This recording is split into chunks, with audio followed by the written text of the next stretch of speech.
Hi, my name's Ben, this is Benny, and today we're talking about the 303 British. Its military service, its long and colourful history, its effectiveness as a hunting cartridge, and its multitude of wildcat variants.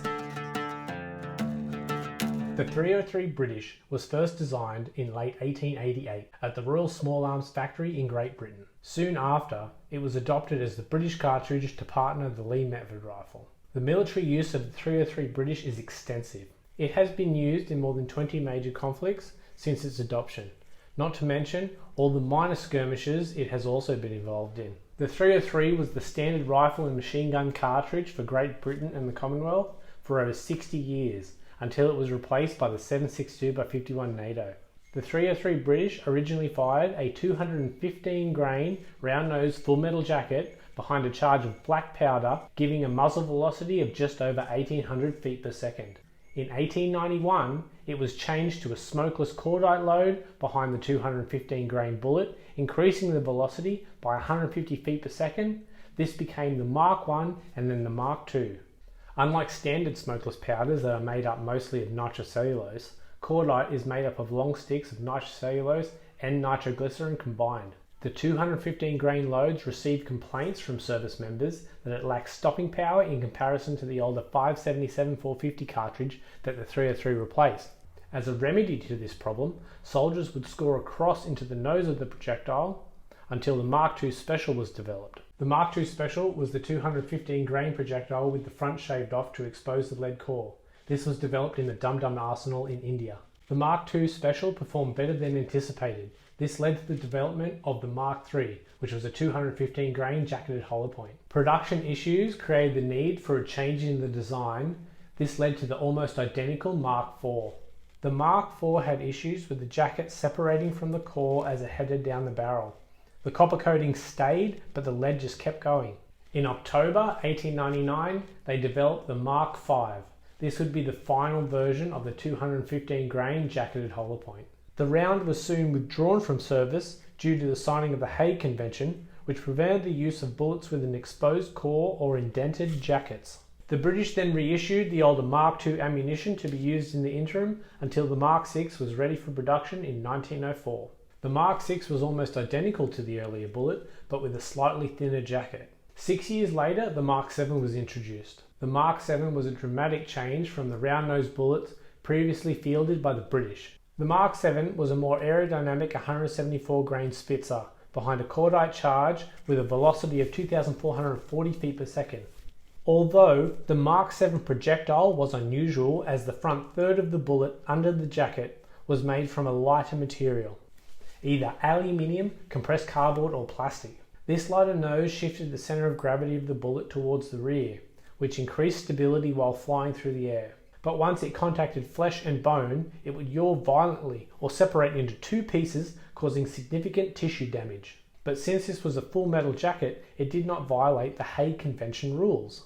The lighter tip within these projectiles was autoclaved to prevent infection, which seems absurd. We want to blow holes in you, but we don't want you getting an infection. Moving on to the Mark VIII. It was optimized for use in the Vickers machine gun. These were loaded hotter with a longer 175 grain boat tail projectile. However, the load would cause unnecessary wear and tear on the Lee Enfield rifles, which were not proofed at the higher pressure of the Mark VIII. The Mark VII overall was the best all-around general use rifle cartridge for the 303, seeing the majority of use until the adoption of the 7.62x51. What is the 303 British like as a hunting cartridge? Like many military cartridges, the 303 has been used extensively for hunting on every continent it was deployed, especially when access to other cartridges was limited.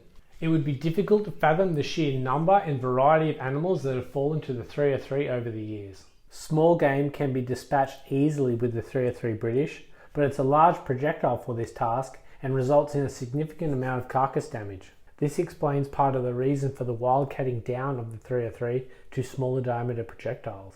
For medium game, the 303 British has had a lot of use. It can drive an 174 grain projectile at over 2,400 feet per second, which is more than adequate for animals like wild pigs and deer. It was used extensively in Australia as a kangaroo culling cartridge.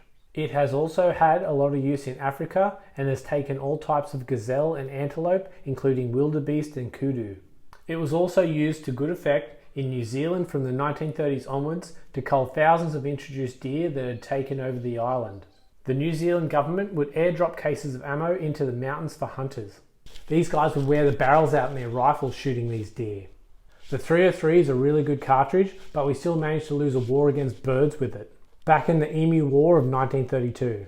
Large game hunting with the 303 British is still a good contender, especially when using 170 to 200 grain projectiles.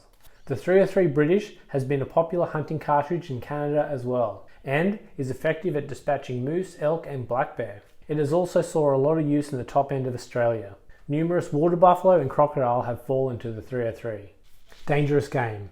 Because of the widespread use of the 303 in Africa, it has been used on every dangerous game species they have. The three most notable men to hunt with the 303 are Walter Bell, John Patterson and Arthur Neumann. The incredible marksman and hunter Walter Bell used 303 Lee Enfields to take down hundreds of elephants using the 215 grain full metal jacket 303 loading, but Bell is more of the exception, not the rule. Lieutenant Colonel Henry Patterson used the 303 British to take down one of the man-eating lions of Savo, although it took multiple rounds to bring this lion down. These two lion brothers were without manes and killed and terrorized hundreds of workers in Kenya for 9 months straight. Arthur Henry Neumann used a 10-gauge double rifle and a Lee Metford 303 for hunting elephants in Africa. He grew to hate the recoil of the 10-gauge and gradually began killing all his elephants with the 303, until one day he shot and wounded an elephant. He tried to reload and it jammed, leading to him being mauled by the elephant. These examples show that while it is possible, the 303 British is probably not the best choice for hunting dangerous game in Africa. The 303 British was a popular target shooting cartridge within Great Britain and the Commonwealth, mostly due to the vast quantity of surplus rifles and ammunition that were available. Many No. 1 Mark IIIs were improved for target shooting. They were rebarreled with a heavier profile, marked with a H on the knox form, and had micrometer rear aperture sights installed. How does the 303 British compare to the cartridge that replaced it, the 7.62x51 or 308? The 308 does everything the 303 did, but better. The 303 head spaces off the rim, where the 308 head spaces off its shoulder. This is theoretically more accurate. By losing the rim, the 308 also feeds more reliably from a magazine. Ammo availability and projectile selection favours the 308 by a wide margin. Ballistically, they are almost identical, with the 308 beating the 303 only by 100 feet per second with equivalent projectile weights. Because of the historic popularity of the 303 British, it is no surprise that it has spawned a multitude of variants and wildcats. The following is in no particular order. Starting with the 303-22, a few official versions of these exist. The full-length Falcon, the shortened Sprinter, and the even shorter Wasp. There's the 243-303, the 303-25, this one is the most common in Australia, the 270-303. There is also the 6mm Musgrave from South Africa, designed primarily for hunting springbok, the 303 Epps, a Canadian design which is an improved version of the 303. It increases the shoulder angle from 16 to 35 degrees and reduces the case taper. These changes increase the case's internal volume by approximately 9%. There's the 30-303 to make use of 308 diameter projectiles, the 375-303, which is the 303 necked up to .375, the 375 Flanged Nitro Express, which is similar but the 303 case is lengthened. I also suspect the 246 Purdy is based on the 303 due to the similarities in rim size and case taper, but I have not found anything written to confirm this. There are definitely more, but you get the idea. Leave me a comment if you think I have missed an important one. If you want a brand new rifle in 303 British, the only option outside custom-made rifles is the 1885 Courtney Stalking rifle from Uberti. Ruger did a limited run of their No. 1 single-shot rifles in 303, but I don't think they made more than 500 of these, and that was a few years back. Apart from those two options, there are many second-hand surplus Lee Enfield variants on the market in many different configurations and conditions. If bolt action is not your thing and you would prefer something in their lever action configuration, there are single-shot Martini Enfields which are awesome, and Winchester also did a run of their 1895 lever action repeater, but these are getting quite rare now. So what is my overall opinion of the 303 British? I like it. While it's a little bit outdated by today's standards, it's still a fine cartridge for a lot of different applications.